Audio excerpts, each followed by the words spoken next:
lundi à vendredi, comme je l'ai donc dit. L'un est neurotraumatologue très brillant, unique chirurgien orthopédiste d'Afrique centrale, suspendu pour 4 ans par le ministre de l'Enseignement supérieur le 3 juin 2016 pour insubordination et comportement violent, avec également suspension de la solde. L'autre, enseignant de mathématiques, à peine 26 ans, obligé de dispenser des cours au lycée de Colbison et non dans l'établissement où il était affecté, va trouver la mort par le biais de celui à qui il dispensait le savoir. Si dans le premier cas, les idées de l'enseignant semblent avoir milité pour sa mise à l'écart du circuit de l'enseignement, sacrifiant ici sur l'autel de la politique, pendant près de 4 ans, les étudiants de la faculté de médecine et des sciences biomédicales. Dans le second cas, par contre, la gestion du personnel enseignant en cours d'intégration continue de susciter des interrogations. Madame, Monsieur, tout à l'heure, à 20h, c'est la grande édition d'information qui vous sera présentée, une fois de plus, par Cédric Nouffelé. Tout de suite après, ce sera le débrief du journal. Madame, Monsieur, maintenant, c'est le fait du jour.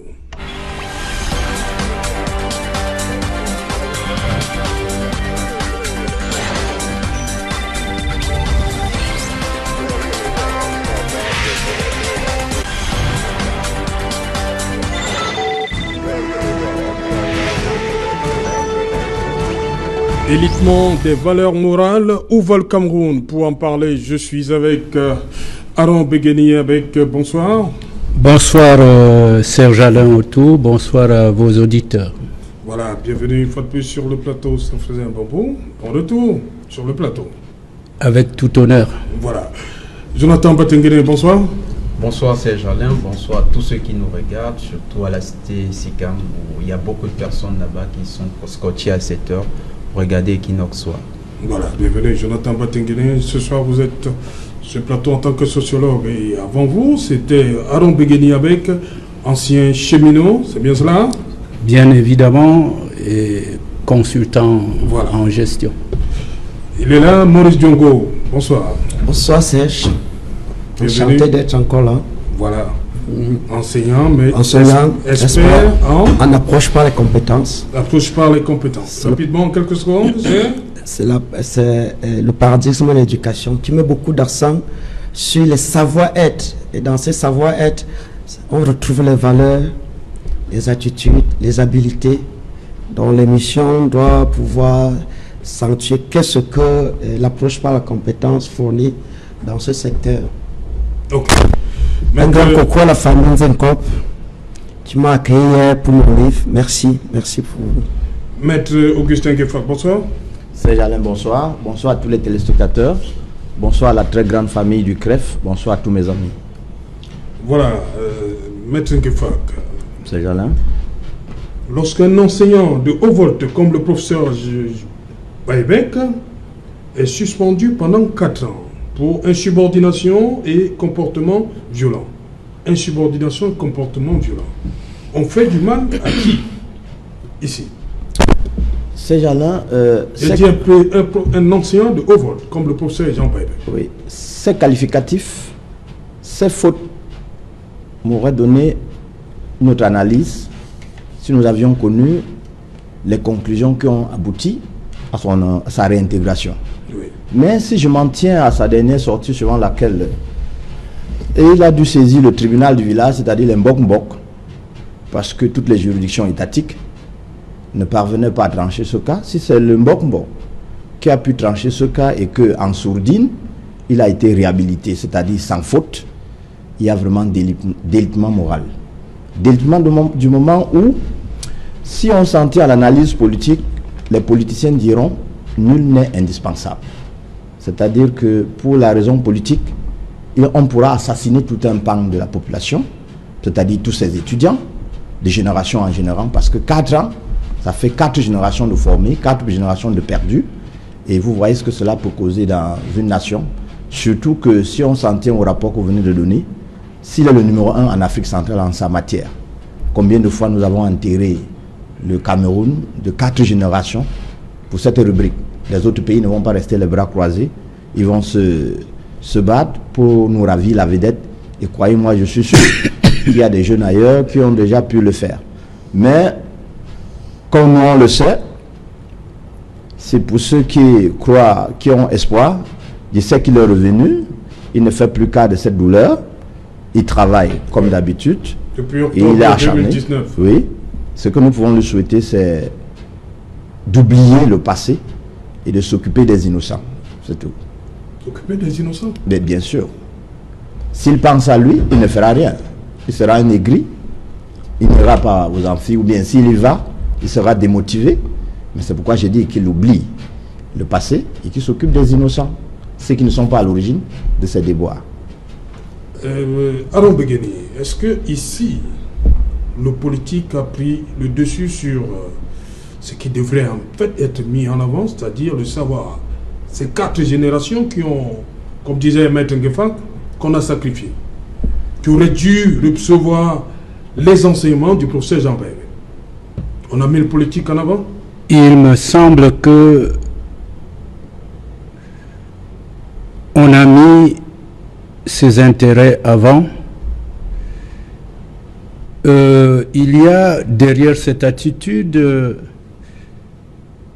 une telle suffisance que on s'appuie sur une société, effectivement, qui est dans cette situation, c'est toute la société qui est déjà amorale.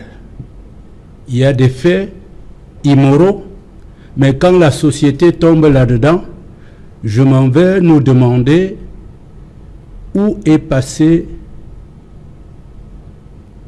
le, comment dirais-je, on utilise cette expression surtout chez les chrétiens, le discernement. Oui. Nous avons investi dans une ressource, et cette ressource nous est rare. Et il a agi là, ce ministre, comme curieusement un pasteur, ce Thomas Robert Malthus, qui travaille pour le compte de ceux qui vivent dans la précarité en tant que pasteur, mais qui imagine une solution de lutte contre la pauvreté, de préconiser le malthusianisme, qui est l'ensemble des solutions pour arrêter la poussée démographique, parce que les ressources tarissent, alors que c'est l'homme qui produit. C'est un crime, et c'est aussi un crime pour les malades que de suspendre une telle ressource qui devait continuer à exercer. Ce genre d'investissement, on ne le traite pas comme cela. Mais c'est la société qui va comme ça, et je me demande, qu'est-ce que je suis sûr, je peux parier que le président Ahidjo ne pouvait pas laisser une telle chose. Est-ce que le renouveau, c'était juste un paravent? Ou alors, la rigueur et la moralisation, c'est le culte de l'absence de discernement, du respect des règles. Au nom de ces nombreux malades, on pouvait ramener le professeur Baïbek d'une manière ou d'une autre. C'est ça encore le management. Arriver à dompter la ressource, qu'elle soit humaine, qu'elle soit matérielle, qu'elle soit financière, parce que quand les ressources financières sont rares, on essaie de gérer les dépenses, de maîtriser les dépenses. Or, le professeur Baïbek, on devait le gérer de cette manière pour éviter ce qui nous est arrivé. Je ne voudrais pas nous demander combien de malades n'ont pas bénéficié de ces services et combien ça a coûté peut-être à l'État de les envoyer à l'étranger chaque fois. Si on pouvait calculer cela, on verrait au moins la perte. Non, le professeur Baïbek a continué à travailler. Travailler sans salaire. Vous ne pouvez pas... À s'occuper des malades. Oui. C'est au niveau de l'institution universitaire. Qui ne prestait plus. Donc on parle des étudiants ici. Il y a donc privation de transmission du savoir-faire à ceux qui pourront le remplacer demain, parce que lui, comme une machine, il risque de ne plus être en pleine aptitude de continuer à prester. Okay. Il aurait pu continuer à transférer le savoir-faire, le savoir acquis à la nouvelle génération. Maurice Diongo, est-ce qu'un professeur, un agrégé comme ça, est-ce qu'on le sanctionne, entre guillemets, comme tout le monde? Non, ce qu'il faut... Surtout comme il est un des rares dans son domaine. Est-ce qu'on ne se met pas le doigt dans l'œil? Vous voyez le problème, l'environnement, il est de l'UPC. Voilà. Et il est contre-graduat de PC. En politique, on ne parle pas de la morale, on parle de l'éthique. Et l'éthique est implantée par Machiavel. Machiavel, le prince doit être lion et renard. C'est-à-dire que lorsque vous avez un opposant, ce que le politique cherche à faire, s'il a la puissance de te faire taire, il va le faire. Bon, maintenant, de l'autre côté, le professeur, qui est très grand professeur, dans son exercice, il doit prendre les savoirs. Il a bien fait l'école, c'est un très grand chirurgien, mais il faut qu'il ajoute le savoir-être, ça, les attitudes. Quand vous affrontez le politique, il faut savoir qu'ils vont vous dévorer. Alors, au Cameroun, vous voulez faire la politique, si l'opposition ne peut pas faire des efforts pour financer les activités, c'est comme ça que ça va aller. Mais dans le cas de mon jeune collègue... Oui, non, on y revient. On fait d'abord le tour. Voilà. Oui. Jonathan, sur la même question, je vous la pose. En milieu universitaire, est-ce que une ressource rare, comme le professeur Baïbek, méritait un tel sort? A priori, non. A priori, c'est-à-dire si on se place du point de vue d'une ressource rare, devrait-elle être sanctionnée? Du fait de sa rareté, d'abord, on observerait qu'elle devrait plutôt jouir d'une certaine tolérance. Toutefois, le professeur Baïbek évolue dans une institution qui a un caractère bureaucratique, c'est-à-dire qu'il y a un ensemble de règles qui président à la réalisation du bon fonctionnement de l'organisation. Et ces règles sont impersonnelles, c'est-à-dire qu'elles ne s'appliquent à personne en particulier ou elles n'incarnent pas une personne en particulier. Au nom de ces règles, on peut sanctionner pour réguler le comportement organisationnel. En fait, quand vous lisez le livre blanc, c'est-à-dire le code qui régit le comportement de l'enseignant, ce qu'on peut appeler le fondement de son éthique professionnelle, et quand vous lisez les textes qui accompagnent la création des universités, vous voyez un ensemble de dispositions qui ressortent. Entre autres, les obligations de l'enseignant. Il y a dans l'obligation de l'enseignant du supérieur une obligation de transmettre les connaissances, c'est-à-dire l'enseignement. Il y a une autre obligation, c'est-à-dire de refléter une certaine personnalité en société. C'est pourquoi vous avez vu qu'il y a des enseignants d'un certain grade et d'une certaine époque qui essayaient de garder tout le prestige de l'enseignement. Toutefois, lorsqu'un enseignant est en contradiction ou bien adopte un comportement qui va contre de telles dispositions, qu'est-ce qu'il est prévu? Il y a des sanctions. Toutefois, le code n'est pas clair sur le type de sanction. Il y a les suspensions. On ne peut pas dire jusqu'à combien de temps la suspension va durer. Mais pour le cas du professeur Baïbek, on peut s'interroger parce qu'en 2016, le ministre a arrêté la procédure de sanction. Donc, normalement, on aurait pu revoir le professeur Baïbek plus tôt sur le campus. Il s'agit d'une autre contradiction dans laquelle il était, c'est-à-dire avec son recteur. Et ça pose une question, ça pose maintenant un problème au niveau du management dans le supérieur.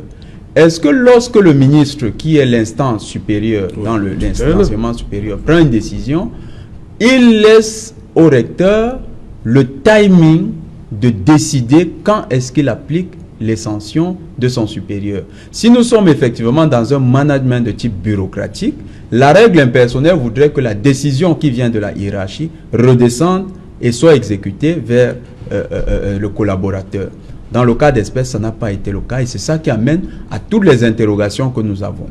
Est-ce que la subjectivité d'un recteur peut avoir un impact, parce que ça n'a pas seulement l'impact sur la carrière de l'enseignant, sur également les étudiants qui sont les récepteurs finaux, les bénéficiaires de l'enseignement? Est-ce que ces décisions-là peuvent avoir un impact négatif? Et comment le régulateur en premier recours, c'est-à-dire le ministre, s'assure que de tels dysfonctionnements n'affectent pas son institution? C'est à ce niveau que se pose un réel problème. Je pense que le ministre de l'enseignement supérieur devrait prendre le cas de cet enseignant avec suffisamment de hauteur pour comprendre ce qui se passe réellement dans les universités d'État.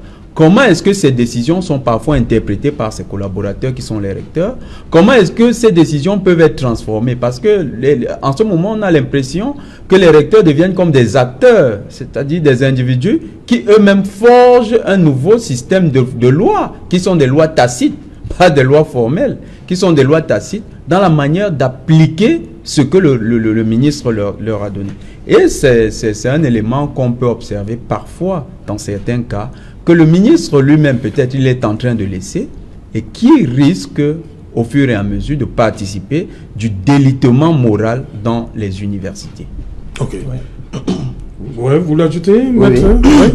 Je voulais ajouter, Serge Alain, je voudrais dire que le conflit qui existe, ou bien qui a existé entre le professeur Bayebek et sa hiérarchie, si nous le prenons sous l'angle politique, nous verrons que ce conflit est l'expression typique, l'expression ouverte des freins à l'avènement d'un état de droit. C'est un conflit qui nous permet de mettre en exergue ce qu'un autre professeur a intitulé l'épouvantail de l'ennemi. Parce que ceux qui sont aux affaires au Cameroun, si vous ne pensez pas comme eux, voilà, ils ne vous traitent pas en adversaire, ils vous traitent en ennemi. Et ça se répand juste parce que ils ne parviennent pas à ouvrir le cerveau pour comprendre que c'est le débat qu'il faut et non le combat. Ça, c'est le premier élément.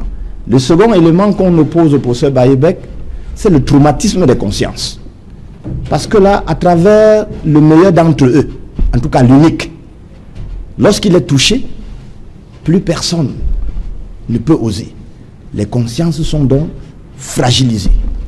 La conséquence, c'est que aujourd'hui, ce que nous devons faire, je crois que nous devons nous engager pour conquérir toutes ces bastilles qui peuplent nos cerveaux, qui nous empêchent de réfléchir, qui nous empêchent de voir le Camerounais comme nous-mêmes, de le traiter en être humain, en humain, et non de voir un adversaire politique en simple ennemi, au détriment de l'intérêt général.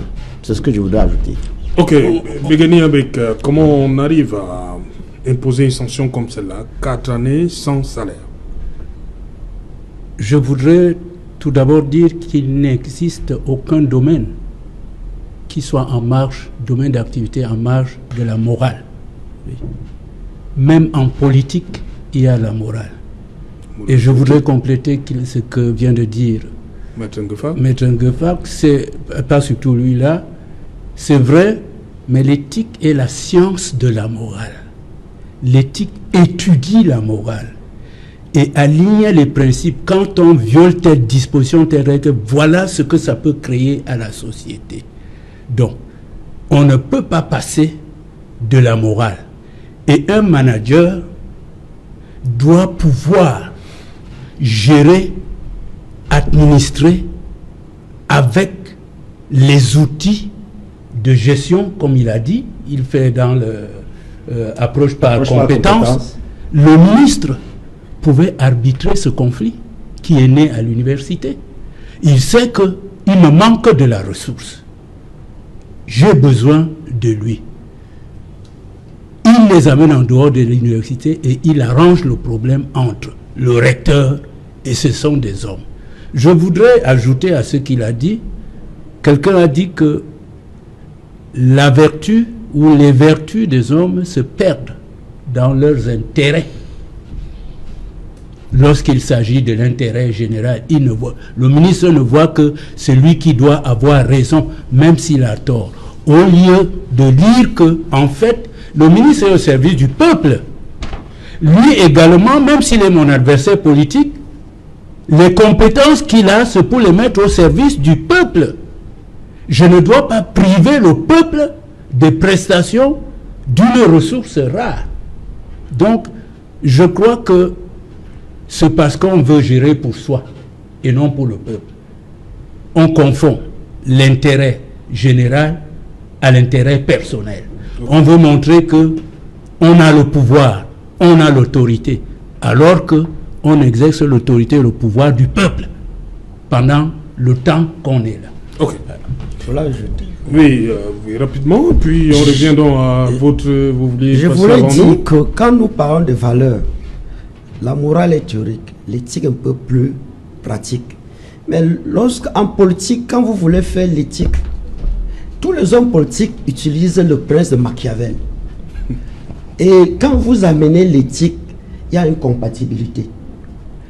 Qui vous a dit que le président Biya veut qu'il regarde cette partie? Nous avons vu ici, pendant la CAN, des gens, on n'a pas d'un think tank, la CAN est tombée, on a pris beaucoup d'argent. On a même déjà fait l'audit, on connaît le montant. Et on a plutôt promu les gens qui on devrait remercier. Parce qu'on sait qu'on les tient désormais. C'est ça, c'est que le politique. C'est-à-dire, vous regardez sur l'homme de la morale, il regarde par comment la finalité, conserver le pouvoir, mourir au pouvoir. Et quand, comme Maître dit, quand M. Baïbek à ce niveau-là, parce que quand vous parlez même de M. Baïbek, il y a eu le problème de Intela de M. Kamchameni. C'était financé par le FOGAP, près de 400 millions. Bon, puisqu'il était dans le cadre du bâtiment, on a détruit un jour. Qu'est-ce que le politique veut? Et quand vous savez ce que le politique veut, avez-vous la force pour aller contre lui? Non. Machiavel vous demande d'être renard. Et comment être renard? Parce que lorsqu'on touche Baïmé, comme on dit, c'est un modèle. Et tous les opposants, le MSC qui n'est pas allé aux élections, ce problème de minimum pour que les cadres vivent 7 ans va se poser. Et l'opposition, il ne faut plus qu'on dise qu'on est antinard. Il faut savoir que quand vous entrez en politique sans moyens, on va finir par vous manipuler. Parce qu'on traîne le professeur Baïbek jusqu'au jour où il va entrer dans la faction de l'UPC qu'on aime. En ce temps-là, on va lui payer tous ses frais. Donc quand on a des situations, problèmes comme ceci-là, c'est quel livre qu'on utilise? C'est Machiavel. Le président doit être, vous allez en politique, il faut être lion renard. Est-ce que vous faut aller en force devant lui? Le ministre a ses recteurs, on peut monter des scénarios pour le couper des vivres. En ce temps-là, ça va. Voilà. Il faut rappeler que le professeur Baïbek a repris de service. Son certificat a été signé par le recteur Soso le 24 octobre 2019. Donc voilà. Oui, d'abord, je voulais juste apporter un élément. C'est que au fur et à mesure qu'on déballe, il faut un peu voir le mécanisme dans lequel tout se passe. En fait, vous pouvez être à l'université, vous êtes de l'opposition, ça ne gêne pas. Oui. Tant que vous ne touchez pas un certain nombre d'éléments. Oui. Et lorsque vous commencez à toucher à ces éléments, ceux qui deviennent en fait vos adversaires ne sont pas vos adversaires politiques déclarés. C'est ceux qui sont en compétition pour le prestige académique. En fait, c'est ça le vrai combat. Oui. C'est que ceux qui vous identifient comme un adversaire académique se chargent donc d'accomplir les sales besognes. Et c'est ceux-là qui frappent le plus fort sur certains individus. Je crois que nous sommes dans un cadre où on parle de démocratie apaisée. Et le ministre de l'Enseignement supérieur a une mission importante dans le supérieur. Il existe, comme le cas du professeur Baïbek, beaucoup de cas, pas seulement de professeurs, même de docteurs, qui sont sous la menace constante de leur supérieur hiérarchique dans les départements, dans les décanats et dans les universités. Il y a d'autres qui sont même étudiants, qui sont sous la menace constante de certaines hiérarchies. Je crois que le ministre, au terme même s'il a réhabilité le professeur Baïbek, ça devrait être un prétexte pour auditer son ministère et voir ce qui se passe réellement dans les universités. Que ce trafic d'influence qui vient saper l'ordre bureaucratique qui devait prévaloir à l'université. Et surtout, parce que les campus sont censés être des espaces où on ne fait pas de politique. Si le ministre veut effectivement, parce qu'il a aussi une grosse mission en tant que secrétaire à la communication du RDPC, s'il veut effectivement passer le message d'une démocratie apaisée, il faut qu'il veille à ce que les rapports de force politique ne se retrouvent plus dans les campus et ne s'immiscent plus dans des problèmes et que les problèmes de personnes... C'est faisable, c'est faisable. Parce que la politique... C'est faisable, Jonathan? Serge, la politique n'est pas créée au Cameroun. La politique existe dans le monde entier. Si des universités comme Harvard existent, comme Sorbonne existent... Le mouvement de mai 68 est né où? Effectivement, le mouvement de mai 68, qui est une émanation des syndicalistes français, n'est pas un mouvement qui a commencé par le campus. C'est les syndicalistes... C'est passé par là parce que un ensemble d'étudiants qui étaient inspirés par les idées communistes avaient cru bon de rejoindre les syndicats. Et les syndicats ne sont pas des partis politiques, c'est des mouvements sociaux.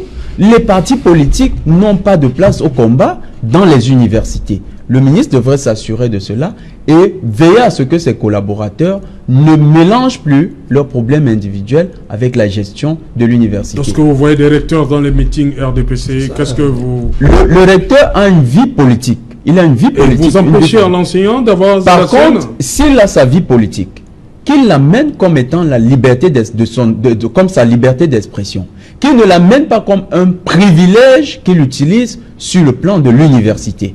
Parce que ces rapports avec les autres enseignants sont essentiellement des rapports professionnels. Il ne s'agit pas de rapports politiques, c'est des rapports professionnels. À ce titre, il doit gérer avec toute l'objectivité qu'on lui demande l'université pour que les choses se passent bien. Oui, justement, il y a une clarification à faire. Nous ne sommes plus dans le système parti unique. La morale est même en politique. Et je veux vous dire, il faut que les fonctionnaires, tels qu'ils le disaient, l'administration, les administrateurs, qui sont membres de partis politiques, n'utilisent plus les biens de l'État aux fins des partis politiques pendant qu'on est... C'est ça la morale. La morale, si on entend, c'est l'ensemble des règles, des interdits, des obligations qui régissent la vie en société.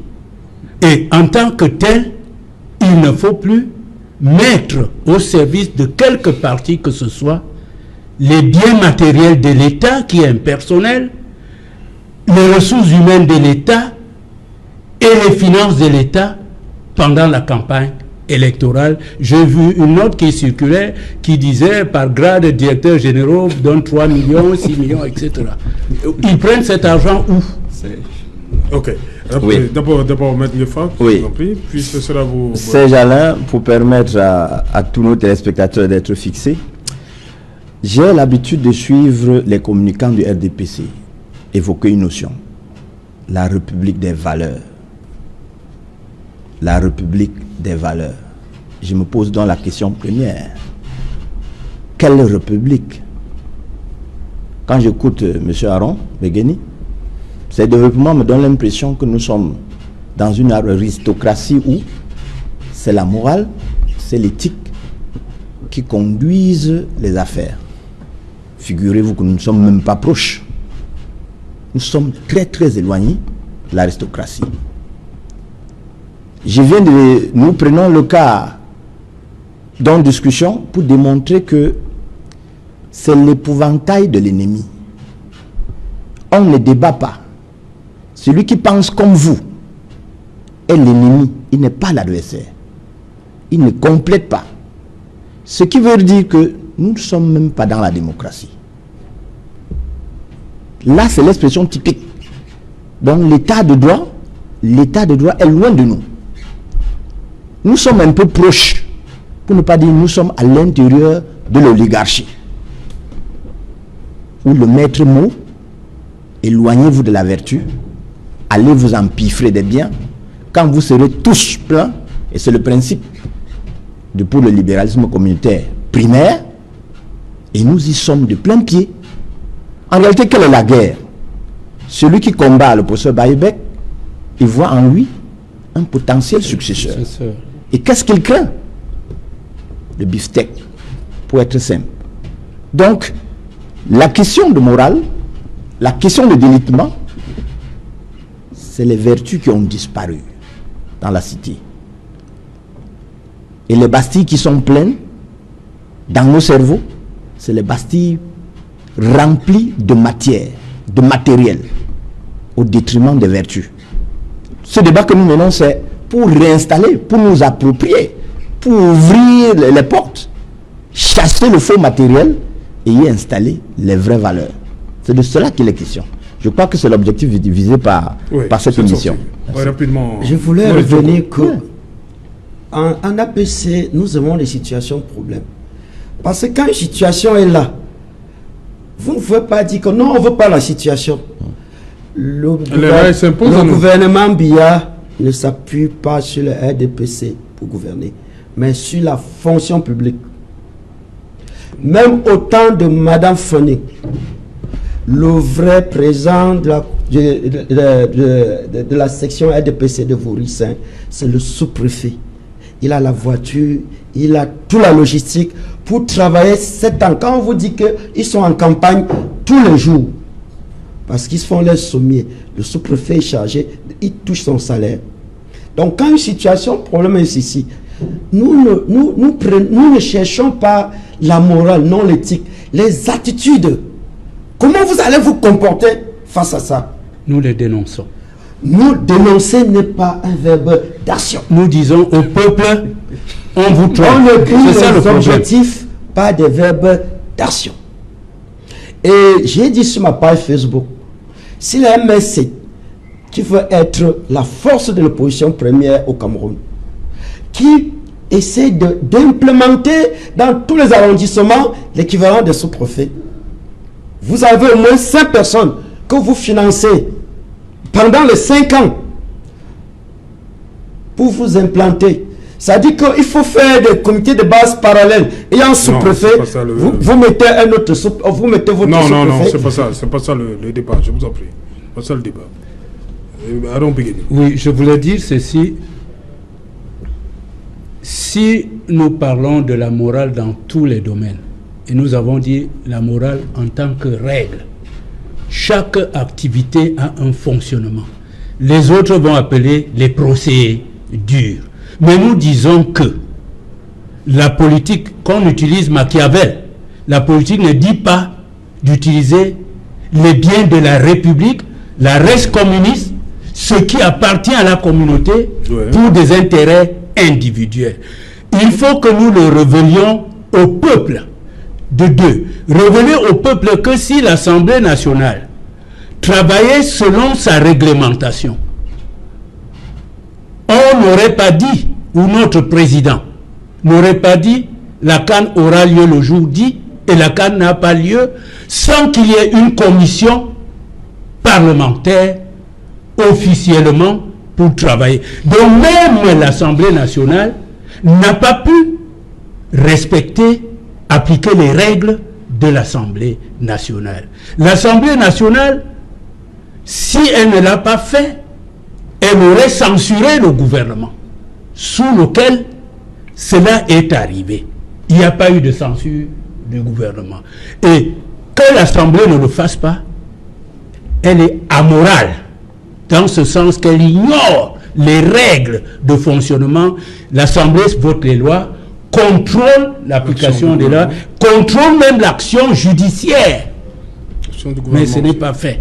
Okay. Donc, c'est ce que nous disons. Nous, on n'entend pas morale, code de conduite, règles, ensemble de règles, les interdits, les obligations et les mœurs, comment ça doit se faire. Si les gens ne le font pas, il faut attirer, parce que c'est ça le contrat social aussi. Oui, il faudrait quand même qu'on évoque le cas du jeune qui a perdu la vie. Il se retrouve en train de dispenser des cours où il n'est pas affecté. Par contre, lui, il est dans son service, il fait tout son travail et il savait que, comme nous disons les attitudes, on va vous dire qu'il y a le grand dialogue et qu'il y a la décentralisation et qu'à l'enseignement secondaire, depuis 2 ans, nous voyons une forte concentration. Tous les moyens, les pensions des enfants sont dans un compte. Donc cela veut dire qu'il n'y a pas seulement ce problème des enfants ECI qu'on prend en charge en cours d'intégration très tard, que souvent on ne paye même pas de rappel. Il y a cette pension. On ne fait pas souvent le rappel? Oui, on ne fait pas souvent le rappel. Comment ils ça? se battent beaucoup pour ces derniers temps. Ils se battent. Il y a un Jabos là qui se bat beaucoup pour que le rappel vienne. Sinon, avant, quand ça arrive, on vous paye le salaire de mois. Bon, ici, il y a cette pension qui sont partis. Et quand on vous dit la décentralisation, nous rions parce qu'en 96, quand on lance la décentralisation, il y a eu le groupe, une recherche PASECA, le projet PASECA, qui remettait les lycées aux mains des communautés. De telle façon que le maire avait la capacité de faire dans ce qu'on appelle l'impôt libératoire une taxe sur l'éducation pour prendre en charge ces enseignants et même les donner d'autres salaires par rapport à l'environnement. On ne sait pas où est passé quand. On attend, on voit que même les pensions scolaires sont à Yaoundé dans un compte monnaie. Jusqu'à présent, je ne suis pas sûr que la deuxième tranche est payée. La troisième tranche, l'année dernière, les professeurs n'ont pas eu. Donc, et je reviens, et quand vous mettez l'argent, parce que j'insiste, c'est le fonctionnaire qui gère le Cameroun, et c'est les gars de l'ENAM. Quand l'argent entre aux finances, vous ne pouvez pas retirer plus, vous resterez toujours 30%. Alors ça interpelle les enseignants. Je l'ai dit pendant la campagne, l'UNESCO nous demande de nous automatiser, de prendre notre vie en charge. Il faut se battre. Ce ne sont pas les avocats qui peuvent faire un contre-pouvoir au Cameroun. Les enseignants, nous sommes nombreux dans tous les arrondissements. Nous devons prendre notre responsabilité. Ok. Jonathan Batenguele, sur cette situation en cours d'intégration, c'est-à-dire vous sortez de l'école, il y a cette longue période là avant que vous commenciez à percevoir votre premier salaire. Et il s'est retrouvé dans cette situation, le jeune Djomi Tchakounte, obligé de rester à Yaoundé. Oui, je salue d'abord sa mémoire et transmettons nos condoléances à la famille endeuillée. En fait, pour revenir sur ce cas, nous avons le cas typique de parcours professionnel de débutant dans l'enseignement secondaire. Un enfant qui passe son concours de l'UNS, passe ses 2 ou 3 ou 5 ou 4 ans, et au terme de ce parcours, il a un diplôme qui lui permet d'enseigner. Il est affecté à un lycée. Parfois, ils attendent même, le temps d'affectation peut être aussi long. Et lorsque finalement il est affecté, il va sur le lieu de travail, il fait une prise de service. C'est une prise de service, il prend service. Et l'institution dans laquelle il prend service a 30 jours pour constater qu'effectivement il est là et éventuellement l'affecter à un travail, à une tâche particulière. Et lorsqu'il est affecté à la tâche particulière, il va encore passer un temps sans percevoir son salaire jusqu'à ce qu'il se passe ce qu'on appelle le rappel. Ce rappel, c'est en fait le cumul des arriérés qui lui est versé de manière de manière... Ça peut durer des années, hein? Oui, ça a duré même. Vous voyez qu'on peut avoir là un système qui paupérise un individu sur 4 ans. Voilà. Et ce dernier se retrouve à faire des petits boulots. Il y a d'ailleurs les professions parallèles qui se sont créées. C'est enseignant vacataire dans les collèges, ce que la loi n'accepte pas. Donc, la loi prohibe ça. Mais il se retrouve enseignant vacataire. Et celui-là était même enseignant vacataire dans un autre lycée, dans une autre ville que la ville où il était affecté, dans une autre région. Ces situations qui sont engendrées par un comportement d'une bureaucratie qui aujourd'hui montre toutes ses failles, ne permettent pas aux jeunes, véritablement, qui ont choisi de faire carrière dans les métiers nobles qu'est l'enseignement, d'émerger en tant qu'acteurs pertinents de la vie socio-économique de notre pays. Quand je dis acteurs pertinents, lorsque vous regardez les classes moyennes dans les pays développés, les classes moyennes sont constituées pour une grosse partie aussi des enseignants, que ce soit du secondaire ou du supérieur. Mais au Cameroun, les enseignants du secondaire, jusqu'à un certain niveau, quand ils n'ont pas encore atteint un certain niveau dans l'ancienneté, sont encore considérés, si on regarde leur grille salariale et leur charge familiale, ils sont encore dans les tranches de pauvreté. C'est-à-dire que ce n'est pas des individus qui peuvent proposer, même à leurs propres apprenants, un modèle convaincant de vie professionnelle. Et bien plus encore, lorsqu'ils sont vacataires et qu'ils interagissent avec des jeunes qui parfois sont impliqués dans des trafics de tout genre. Donc, quand on dit trafic, c'est des individus qui commercent un certain type de substance et donc ils ont un revenu. Et quand ils ont des revenus, ils constatent que leurs enseignants eux-mêmes n'en ont pas assez. Donc, la question même du respect, basée sur j'ai un enseignant qui a une certaine valeur, même sur le plan économique, quand il regarde que son enseignant n'a pas cette valeur-là, il se dit, cet enseignant ne vaut rien. Et même Ngefak a précisé tout à l'heure, dans un monde qui est basé sur des valeurs ultra-capitalistes, paupériser un enseignant, c'est l'exposer face aux apprenants. Parce que ces apprenants, lorsqu'ils ont des revenus, ils n'ont pas comme premier réflexe de mettre en avant l'éducateur qu'ils ont devant eux. Ce qu'ils ils mettent en avant, c'est le pauvre qui se place devant eux pour enseigner. Et malheureusement, voilà les portraits qu'on a de plus en plus dans les lycées et collèges de ces enseignants, des jeunes surtout. Et en plus, vous avez des enseignants qui sont de plus en plus jeunes. Donc, ils ont en face d'eux des individus qui ont potentiellement la même tranche d'âge.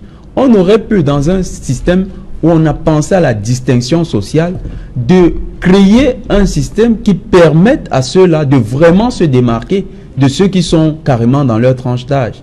Ça pouvait être toujours par le facteur économique. Ce n'est pas le cas.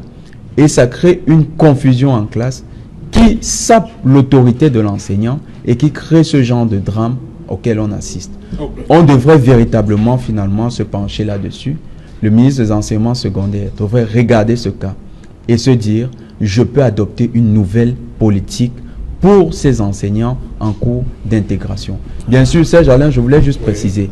Il y a également un élément. Aujourd'hui, vu le taux de délinquance élevé dans les lycées, il y a des applications. Je dis un programme, des applications qu'on peut mettre à la disposition, des logiciels qu'on peut mettre à la disposition de tous les collèges qui vont enregistrer les performances et le comportement de tous les enfants au Cameroun avec un numéro d'identifiant unique. Lorsque vous avez un tel logiciel, vous avez les records sur un individu qui vous permet de savoir ceux qui sont à risque et ceux qui sont les moins à risque concernant un certain type de comportement. Avec ces prévisions, chaque lycée peut se dire, pour ce type d'élèves que j'ai ici, voilà les mesures que je prendrai pour assurer la sécurité de mes enseignants. Malheureusement, ce projet de logiciel avait été également proposé avant le début de cette année au ministère des enseignements secondaires. Et ce que j'ai constaté, c'est que les responsables qui ont proposé n'ont pas encore reçu l'attention qu'ils méritent auprès de nos autorités. L'homme étant ondoyant et divers, c'est difficile de programmer l'être humain. Voilà, Maître Ngefak, oui, l'autorité de l'enseignant est sapée du fait de la paupérisation avancée? Je ne pense pas à cela. C'est la malgouvernance, c'est la mauvaise gouvernance. Oui. Voyez-vous, Serge Alain, on est à la capitale politique. Le premier constat, c'est celui-là. Nous sommes à la capitale politique. Le deuxième constat, c'est que en fin d'année, vous allez voir la liste des meilleurs établissements secondaires de la République. Colbison va figurer parmi. Malheureusement, il fonctionne sous le label enseignant vacataire. Que cache cette technique de gestion? Voyez-vous, Madame le ministre qui s'évertue a dit qu'il était affecté à Djoum. À Pankendinoum. Oui. Pankendinoum. Mais elle refuse de dire qu'il est resté à Yaoundé travailler dans un lycée. Ce qui veut dire que ce qui est à côté d'elle, elle ne voit pas. C'est-à-dire que le lycée de Colbison est en manque de personnel. Elle est incapable de voir pour programmer l'affectation de celui-là. Ou bien ce Njomi Chokunte, il est l'équivalent de professeur Bayebek, meilleur en son domaine, mais au lieu de débattre avec lui, on le combat en ennemi. On préfère l'affecter à des centaines de kilomètres, mais lorsqu'on aura besoin de ses performances, de temps en temps, on va l'utiliser. Est-ce que le lycée de Pankendimoum n'a aussi besoin d'enseignants? Je vous en prie. Voilà donc ce jeune. Tout le monde doit rester à Yaoundé. Je n'ai pas demandé qu'on l'affecte à Yaoundé. Pourquoi on n'a pas affecté quelqu'un d'autre dans cette salle pour empêcher Andjoum de se retrouver à Colbisson? C'est un poste vacant. Convenons-le. Permettez que je finisse. Oui. Il n'y a pas de nom, vous n'êtes pas dans la gestion. S'il était en salle, s'il avait un programme, ça veut dire que personne n'était programmé. Oui. En tant que titulaire, il y a un manque criard. Ça doit crever les yeux, ça doit se voir, ça doit se sentir, ça doit se toucher. Il ne faut pas marcher dessus. 2. Le troisième constat que je fais, c'est qu'est-ce que cette madame le ministre a programmé pour la prise en charge des nouveaux sortis de l'école. Voilà. Si je peux faire un ricochet, chez les magistrats, ça pose problème. Lorsqu'ils sortent de l'ENAM, c'est le ministre de la fonction publique qui doit leur affecter un matricule. Mais quand ils attendent 2-3 ans, le jour où le président de la République sera d'accord pour convoquer un conseil supérieur de la magistrature, est-ce qu'ils sont magistrats? Est-ce qu'ils sont fonctionnaires? Si un d'eux fait l'accident, qui va prendre en charge ce jeune magistrat qui est en attente de matricule? Ça peut être la même chose pour celui-ci. Donc il faut faire attention. Il faut dire à cette dame, c'est bien beau de vouloir stigmatiser celui-là qui est en train d'occuper 2 postes. En réalité, il occupe 2 postes. Celui de Jim et celui de Colbisson. Parce qu'il travaille pour le même employeur, cette dame. Et elle se permet de scinder en manque de vision. Non. Elle doit être un peu disciplinée. C'est ça qu'il est question. Ouais, rapidement, Maurice. Je voulais dire ceci. Avant le journal, hein, dans quelques minutes, le journal. Il faut savoir que la corruption que vous voyez là, elle est partout au Cameroun. Même moins à l'enseignement. La paupérisation touche tout le monde, jusqu'au proviseur. Pourquoi est-ce qu'il n'y a pas de professeur de maths en Colbisson? Juste parce que quand les gens n'arrivent pas à boucler les mains, en Côte d'Ivoire, un enseignant commence à toucher à ses 100 000. Au Canada, en Allemagne, il touche plus que tout le monde. Effectivement. Vous voyez, à Colbisson, comme il n'y a pas de bâtiment à faire, on fait ce qu'on appelle... On revient après le journal. Hein. C'est promis, merci. Le temps d'aller à la rencontre de Cédric Nouffelé pour le journal. Dans un instant, Cédric, bonsoir. Au menu ce soir.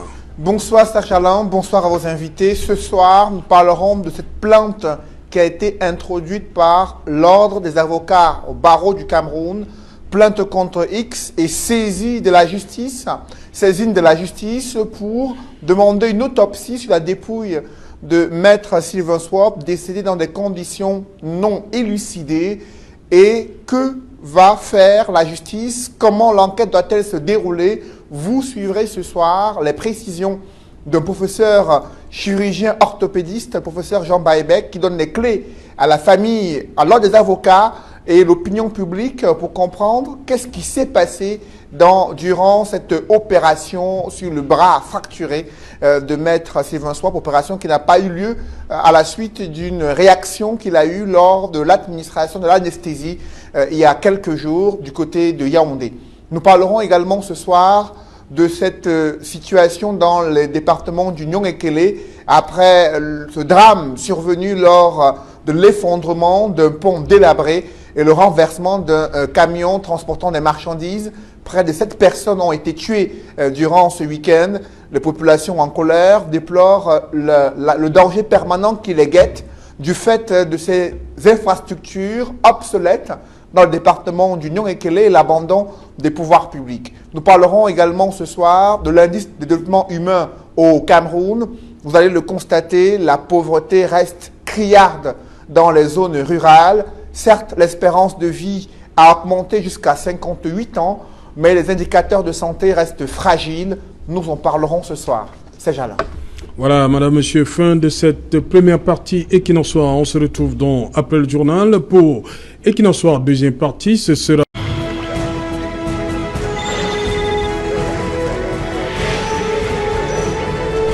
Sur le plateau Equinox Soir, deuxième partie consacrée au débrief du journal. Nous sommes toujours en compagnie de Jonathan Batengene, Aaron Begeni avec Maurice Diongo et Maître Augustin Gueffak. Maître Gueffak, je commence bien évidemment par vous. Oui. Il y a le bâtonnier, Maître Tchakounté, qui décide de porter plainte. Il saisit le procureur général près de la cour d'appel du centre et porte plainte contre lui. Qu'est-ce qu'on doit comprendre par là? Oui, je ne suis pas le porte-parole du Conseil de l'ordre, encore moins celui du barreau. Mais en tant qu'avocat, je me dis c'est normal. D'abord, c'est un avocat. Et puis le patron, que cette enquête soit vraiment sincère. Que ce ne soit pas à l'image des commissions que nous connaissons au Cameroun. Merci. Ok. Aaron Begeni, de comment mettre en Ngongo tout.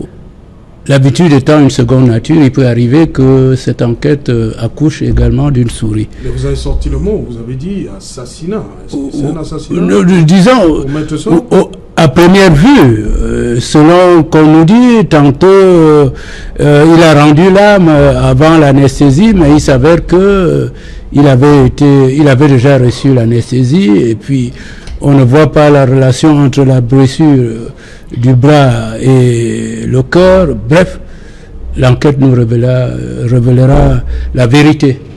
Cette fois-ci, peut-être. Voilà, Jonathan Batengere, l'ordre des médecins qui s'auto-saisit. Il faut d'abord dire quoi? Il faut d'abord... il y a un problème dans la maison? Oui, il faut se dire, derrière le cas du maître Sop, il y a beaucoup de personnes qui vont peut-être voir qu'il est possible de mener une enquête après un décès des suites douteuses à l'hôpital. Beaucoup de gens vont à l'hôpital et comme ça, après une injection, elles voient leur membre de famille décédé. Donc c'est un cas qu'il faut élucider et comprendre ce qui s'est passé, non seulement pour que la famille puisse faire le deuil, mais également pour que la grande famille politique... Donc vous voulez nous faire comprendre qu'il y a beaucoup de maîtres Sop comme ça dans nos hôpitaux? Effectivement. Des gens qui partent? Effectivement. Dans les mêmes conditions? Dans les mêmes conditions. D'autres vont, moi j'ai déjà vu un cas comme ça, d'autres vont juste pour un petit mal de tête et arriver à l'hôpital, oui, on lui fait une injection et après quelques minutes, on vous dit qu'il est décédé et vous vous demandez comment c'est arrivé. Donc, c'est des situations qui arrivent dans nos hôpitaux. Il faut qu'on trouve un moyen d'y mettre fin, du moins de réduire cette fréquence. Le cas de Maître Sop vient remettre à l'ordre du jour ce genre de phénomène et ça va ramener aussi de la sérénité parce qu'il faut reconnaître qu'il faisait aussi partie d'une famille politique. Et au sein de la grande famille politique de l'opposition, de sa famille politique spécifiquement, il y a une crainte qui est en train de se développer vis-à-vis de l'institution hospitalière. Comme on disait que l'université ne peut pas être un terrain politique, l'hôpital lui-même ne peut pas être un terrain politique. Il serait mieux que cette enquête débouche sur des résultats qui soient consensuels et partagés par toutes les parties. Voilà, Maurice Diongo, vous avez foi en l'enquête? Disons que la situation qui est là, comme nous tournons autour de la politique, on dit toujours qu'il n'y a pas, tout n'est pas politique, mais il y a la politique dans tout. Et comme il le dit très bien, comme il était dans RMC, le corps médical est là à 55 ans. Et depuis 90, tous ces problèmes de morale, d'éthique, qui a envenimé tout le corps, 6 mois comme ceci, il avait mal aux pieds, on allait l'enterrer, c'était encore ici. Il y a le cas à la radio où quelqu'un de Bafoussam disait comment il allait pour la sécurité, comme nous le disons, de voir, d'être encore plus regardant dans comment est-ce que les gens arrivent. Donc c'est bien comme les médecins s'occupent de mettre ça. Il faudrait que progressivement, il y a un collectif d'avocats qui s'occupe de ces gens pour que nous commencions à enlever. Voilà, j'ai demandé à maître pardon d'aller pas vite. La popularisation d'implémenter la PC. Mais on nous a retiré tout le moyen. Ce qui fait on essaie de créer un manque d'enseignants et bâtiment, il y a un trop plein d'enseignants. De payer la voiture au chef de travaux tel que nous avons responsables enseignants. Ok. Bon, sur cette situation, Maître Ngefak, j'apprends que l'étudiant de l'ENAM, l'École nationale d'administration et de magistrature, est pris en charge dès son entrée à l'école. Et celui qui entre à l'ENS, École normale supérieure, doit attendre 3 à 4 ans pour voir son salaire. C'est-à-dire que pendant toute la période où il passe à l'ENS, pas de salaire, contrairement à ce qui se fait à l'ENA. Pourquoi cette Disparité. voilà, ces 2 poids 2 mesures? Celui-là, il est même ailleurs. Nous sommes sur celui-là qui est déjà formé. Oui. C'est C'est-à-dire justement que- pourquoi le cas Ndjomi, il a Oui, fini, il est a sorti de fini l'école, avec sa formation. et il n'a toujours pas de salaire, il est Il est obligé affecté à l'ouest, à l'ouest. oui, au lycée Panké Djinoum, Oui. voilà, mais il est obligé Mais- de dispenser des cours à Colbisson. Il est à Colbisson. Qu'est-ce qu'il recherche? Est-ce qu'il veut arrondir les angles ou bien est-ce que son salaire est déjà positionné? Je lisais encore quelqu'un qui dit, quand il sort de l'école, celui qui a vraiment suivi le cursus normal, son premier salaire intervient après 4 ans. Ils appellent cela le rappel. Figurez-vous un jeune comme lui, dont toute la famille à Yaoundé, qui est affecté dans le Noun. C'est après 4 ans qu'il touchera son premier salaire. Il vit de quoi? Parfois même, lorsqu'on dit sa famille à Yaoundé, c'est une famille d'accueil. C'est un ami du village qui a eu pitié de ses parents qui sont restés au village, qui l'a ramené à Yaoundé. Il a suivi son cursus. Voilà un enseignant subitement clochardisé. Lui donc, pour arrondir ses angles, il est obligé de retrouver la ville, parce que là même son proviseur du Noun n'a pas une main mise sur lui. Il lui répondra facilement, je n'ai pas de chance. C'est une chaîne. Voilà. C'est le cas de l'ENAM. C'est une chaîne. Non, On ne peut pas nous dire d'implémenter la GC et partir avec non, le pour moyen. ce cas-ci, ça n'a rien à voir avec l'ENAM. On parle les ECI, ils ne doivent pas attendre autant de 2-3 ans. C'est faire pour diminuer. Mais ce qu'on a pu, c'est diminuer les 30%. Mais les cas restent toujours. Puis ça arrêtait pour toucher la rappel, il fallait toujours laisser aussi 30%. Donc vous êtes déjà à un autre niveau. Vous êtes au bout de 4 ans, comme on a dit. Vous êtes à ce stade où le jeune doit aller prendre son rappel. Et vous dites que là-bas, on lui demande 30%. C'est là-bas. Non, nous, on est encore au début. On veut ramener la période de 3 ans, peut-être à 1 an. Il faut d'abord ramener ça. Le projet, c'était ceci. Les communautés dans le projet PASECA prenaient en charge certaines parties des salaires dans leur localité. Oui. Et au début, effectivement... Le salaire ou bien une espèce de subside? Oui, c'est le salaire. Puisque la décentralisation fait que le maire peut mettre dans ce qu'on appelle l'impôt libératoire des taxes à l'enseignement ou bien... Enseignants qui sont en formation, qui sont ceux qui sont supposés sortir. Il doit inscrire dans son budget avant d'aller à l'Assemblée nationale. C'est inscrit. Dire aussi est en marche, je ne vois pas ce qui peut l'empêcher de bloquer. Non, C'est pourquoi je dis que c'est un problème de chaîne. Ce qui bloque, c'est que l'informatique est neutre. Sachant que nous Quand parlons on a de- budgétisé que encore petit budgétaire s'accumule, je peux vous jurer même que... Est-ce qu'il existe des super fonctionnaires? Mais c'est Jonathan. Je crois que c'est le secondaire, mais également dans le supérieur, ça se pose. C'est que ceux qui sont généralement chargés de faire la réforme, c'est les enseignants aînés. Et là, c'est un réel problème. Parce que les enseignants aînés se contentent de s'attribuer les privilèges de la réforme. Et ça crée un blocage parce que lorsqu'il faut implémenter la réforme, le premier élément qui est remis en question, c'est leurs privilèges qui se sont octroyés. Il faut donc trouver un acteur neutre. Tant que les enseignants aînés, regardez le ministre des enseignements secondaires, elle a fait son cursus dans l'enseignement secondaire. Elle comprend ce système, mais allez voir comment elle le gère. Elle le gère sur la base des routines qu'elle sait déjà et qu'elle a déjà constituées dans son métier. Elle connaît même certains éléments que l'inspecteur ici est en train de mettre en exergue. Effectivement, elle se dit même que c'est comme ça qu'ils doivent se rémunérer. Elle n'intègre pas que c'est une anomalie.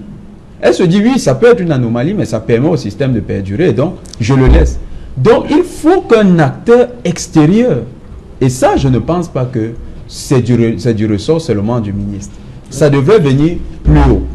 On devrait avoir un acteur qui fait l'audit total de l'enseignement au Cameroun, que ce soit l'éducation de base, l'éducation secondaire, l'enseignement secondaire ou l'enseignement supérieur, et permettre à tous ces acteurs, je continue à le dire Serge, la paupérisation de l'enseignement participe pour beaucoup du délitement moral que nous observons.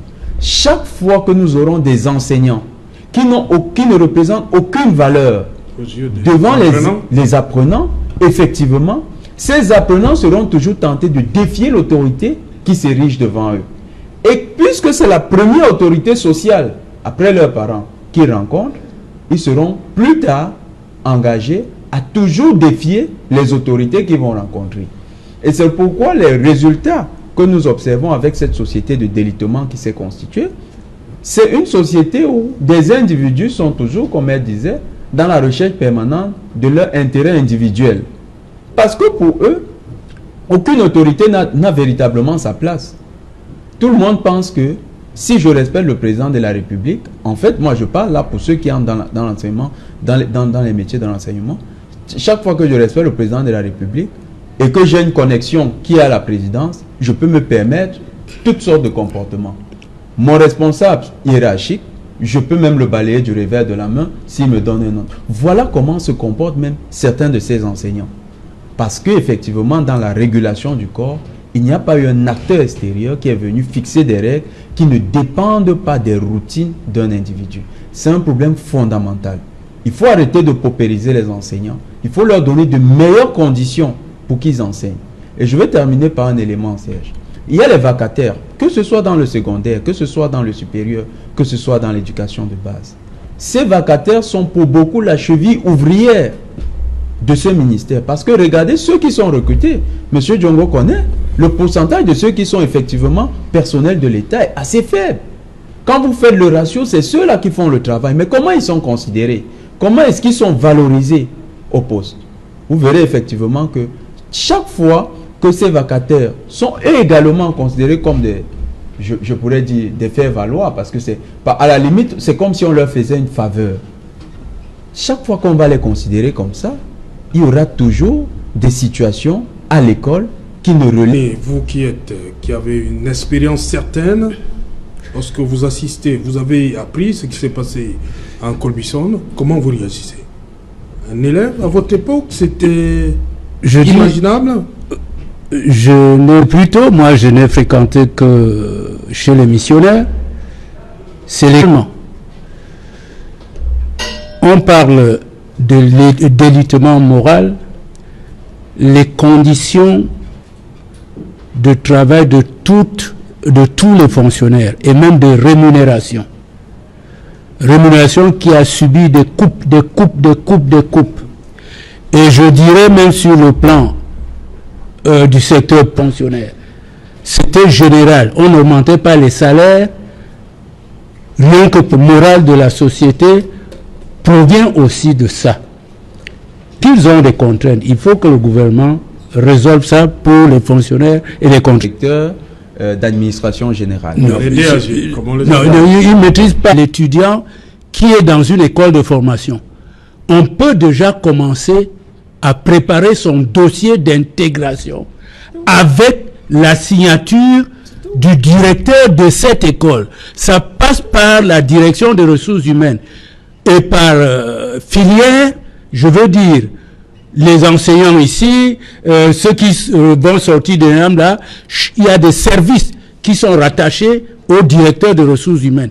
On suit les dossiers à telle enseigne que, à la sortie, dès qu'il entre, le dossier devrait des compétents qui vont l'aider à mettre sur pied des procédures et une manière de travailler qui profite à l'État. Mais curieusement, j'ai lu quelque part que c'est le chef de l'exécutif qui est responsable de l'administration, dont le président de la République. Il doit veiller à cette organisation. Voilà. Bonsoir Sylvestre Hippolyte Zangaou. Bonsoir Tara. Voilà, dans un instant 100% foot. Au menu, Sylvestre. Vous avez compris pourquoi je vous appelle Tara ce soir, parce que nous sommes tous désormais au rythme du CHAN 2020, dont la mascotte est baptisée Tara. C'est confirmé depuis la semaine dernière par la Confédération africaine de football, dont une délégation a séjourné au Cameroun, avec également la confirmation de l'organisation de la CAN 2021 par le pays du 9 janvier au 6 février prochain. Sur le terrain, le bal ministériel démarre d'ores et déjà. Le ministre des Sports et de l'Éducation physique, Narcisse Molekombi, est annoncé dans la ville de Douala mardi pour visiter les différentes infrastructures sportives, dont le vice-président de la Confédération africaine de football, Constant Omari Selami, le Congolais, a fait les éloges mercredi dernier du côté de Yaoundé. Nassimo Lekombi fera dans le tour ce mardi dans la capitale économique du Cameroun. Il a tout vous seront révélés sur ce plateau ce soir avec nos invités. Nous reviendrons également sur la saison sportive, les championnats, avec cette polémique autour du club Les Astres de Douala, le comité technique transitoire de la FECAFOOT qui a décidé que quelles que soient les performances de ce club cette saison, il sera admis la saison prochaine en Elite One. Une information qui a fait une véritable levée de bouclier auprès des autres présidents de clubs de ce championnat, Serge Alain. Voilà, merci Sylvestre Hippolyte Zangao. Vous parlez de Tara, mais c'est pas le même qui est... Je crois qu'on a changé. Hein. Tara a simplement subi une chirurgie esthétique. Une chirurgie, oui. Une chirurgie esthétique. Et pour la première fois dans l'histoire de l'humanité, on a réussi à faire une chirurgie en diminuant la taille. Parce que d'habitude, vous voyez, on diminue l'aspect physique. Monsieur d'être venu. Voilà, merci Aaron Beguini. Merci Maurice Diongo. Et rapidement donc. Juste pour dire au ministère que le problème, le lycée n'est pas fait pour recruter les gars délinquants. Et c'est le bulletin. C'est pas le bulletin que nous avons souvent réglé ces problèmes. Depuis qu'on fabrique le bulletin, à chaque 100 mètres, il faudra que le ministère cherche à voir comment on peut faire une sécurisation numérique. Et savoir que le cours de psychopédagogique spécial qui doit permettre aux enseignants de savoir quel enfant est psychopathe en classe, c'est le professeur principal qui doit l'assurer. Okay. Pour que les jeunes collègues ne viennent pas tomber sur les psychopathes, il revient au professeur principal de gérer les psychopathes de sa classe. Demain, lorsqu'il sera 19h. Bonsoir, Konsamba.